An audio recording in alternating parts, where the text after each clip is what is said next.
Hi hello నమస్తే welcome to Abhi Filmic finds. నేను ఎంతగానో ఇష్టపడే అండ్ అభిమానించే రాజమౌళి గారి గురించి మోడర్న్ మాస్టర్స్ అనే డాక్యుమెంటరీ నెట్ఫ్లిక్స్లో వచ్చిందండి. ఇది దగ్గరగా 1:15 ఉంది. దీనిని షార్ట్కట్లో కొన్ని ముఖ్యమైన పాయింట్స్ మీతో షేర్ చేసుకుందామని అనుకుంటున్నాను. టైం ఉన్నోళ్ళు డాక్యుమెంటరీ చూడండి, టైం లేని వాళ్ళు జస్ట్ ఈ పాయింట్స్ని చూస్తే సరిపోతుందని నేను అనుకుంటున్నాను. స్టార్టింగ్నే జేమ్స్ కెమెరాన్ గారితో ఇంటర్వ్యూలో అడుగుతారు, రాజమౌళి గారిని James Cameron of the India అని అంటున్నారు అని అనగానే ఆయన అంటాడు, ఇంతకంటే మంచి కాంప్లిమెంట్ ఏముంది, ఆయన హీరోని చూపించే విధానం కానీ ఆయన తీసే మూవీ స్టైల్ కానీ చాలా గ్రేటెస్ట్గా ఉంటుంది. ఇది నాకు చాలా గర్వంగా ఉందని చెప్పి స్వయాన జేమ్స్ కెమెరాన్ గారే అనడం చాలా ఆనందించదగ్గ విషయం.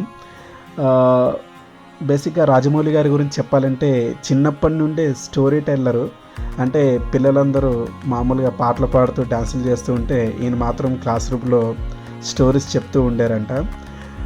రాజమౌళి గారు చిన్నప్పుడే చైల్డ్ ఆర్టిస్ట్గా వర్క్ చేశారంట. పిల్లన్ గ్రోవి అనే మూవీ అది రిలీజ్కి నోచుకోలేదని చెప్పేసి వాళ్ళ నాన్నగారే చెప్పారు ఈ ఇంటర్వ్యూలో. తర్వాత వీళ్ళు ఎంతో ప్రతిష్టాత్మకంగా అర్ధాంగి అనే మూవీని వీళ్ళ ఫ్యామిలీ మెంబర్స్ అందరు కలిసి తీశారంట. దానికి అసిస్టెంట్ డైరెక్టర్ మన రాజమౌళి గారు. కానీ అది అనుకున్నంత హిట్ అవ్వలేదు. అట్టర్ ఫ్లాప్, డిజాస్టర్ అయ్యేసరికి మొత్తం వాళ్ళకి తినడానికి కూడా తిండి లేని పరిస్థితిలోకి వెళ్ళిపోయారంట. దాని తర్వాత రాజమౌళి గారు ఇక్కడ హైదరాబాద్ వచ్చేయడం, రాఘవేంద్ర గారి దగ్గర అసిస్టెంట్ డైరెక్టర్గా జాయిన్ అవ్వడం. అప్పుడు రాఘవేంద్ర గారు స్టార్టింగే గవర్నమెంట్కి హెల్ప్గా ఒక షార్ట్ ఫిల్మ్ తీయమన్నారంట లిటరసీ మీద. దాని తర్వాత రాఘవేంద్ర గారికి ఆ రాజమౌళి గారి స్టైల్ నచ్చి నెక్స్ట్ శాంతినివాసం అనే సీరియల్ కూడా డైరెక్టర్గా చేశారు.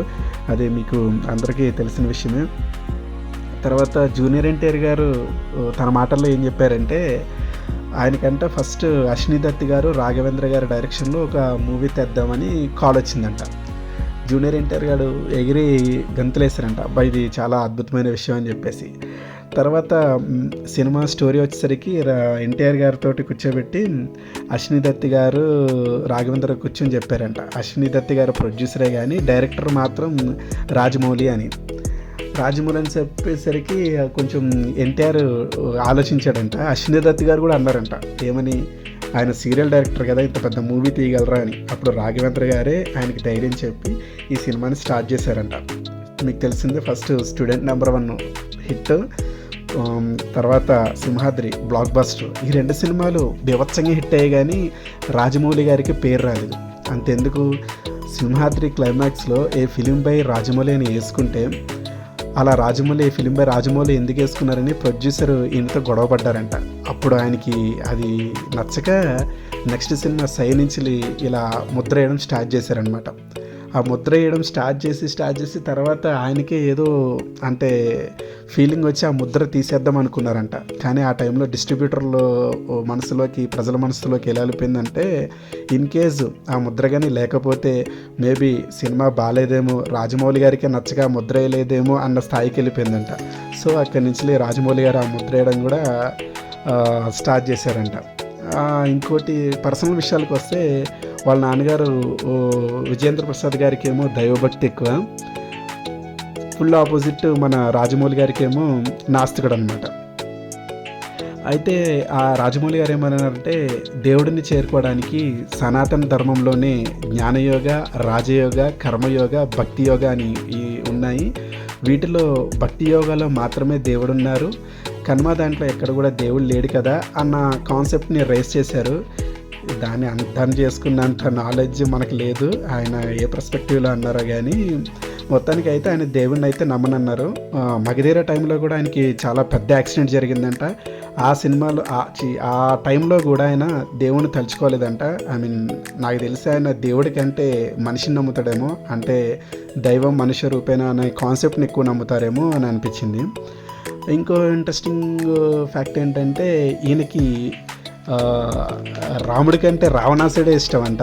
అంటే ఐ మీన్ ఆయన ఎందుకంటే ఆయన ఎందుకన్నా నాకు అనిపించింది అంటే విలన్ స్ట్రాంగ్గా ఉంటేనే కదా హీరో అంత ఎలివేట్ అవుతాడు. సో విలన్ ఎంత స్ట్రాంగ్గా ఉంటే హీరో అంత ఎలివేట్ అవ్వాలి. సో ఆ పర్స్పెక్టివ్లో రాముడి కంటే రావణాసుడు ఇష్టం అని ఉండొచ్చు అని నాకు అనిపించింది. మీకేమనిపించిందో మీరు చెప్పండి. ఇంకోటి ఏంటంటే ఈగా మూవీ 6 months వరకు షూట్ మొత్తం చేసేసి లాస్ట్ మినిట్లో మళ్ళీ నచ్చక సినిమా మొత్తం రీషూట్ చేశారంట. బడ్జెట్ ఎక్కడో పీక్స్కి వెళ్ళిపోయింది. అయినా పర్లేదు, ఆయన కష్టానికి ఫలితం దక్కింది. బ్లాక్ బస్టర్ మూవీ ఈగా మూవీ అయితే. తర్వాత వెంటనే ప్రభాస్ గారితో పీరియాడిక్ మూవీ చేద్దామని డిసైడ్ అయ్యి బాహుబలి ప్రాజెక్ట్ని తీసుకెళ్లారు. అది కూడా బడ్జెట్ ఎక్కడికో వెళ్ళిపోయింది, కానీ నిర్మాతలు కూడా ఎక్కడ భయపడకుండా తోడుగా ఉన్నారు. ఫస్ట్ ఫ్లాప్ టాక్ వచ్చినప్పుడు చాలా భయపడ్డారంట. తర్వాత బీభత్సమైన హిట్ అయింది బాహుబలి, మీ అందరికీ తెలిసిన విషయమే.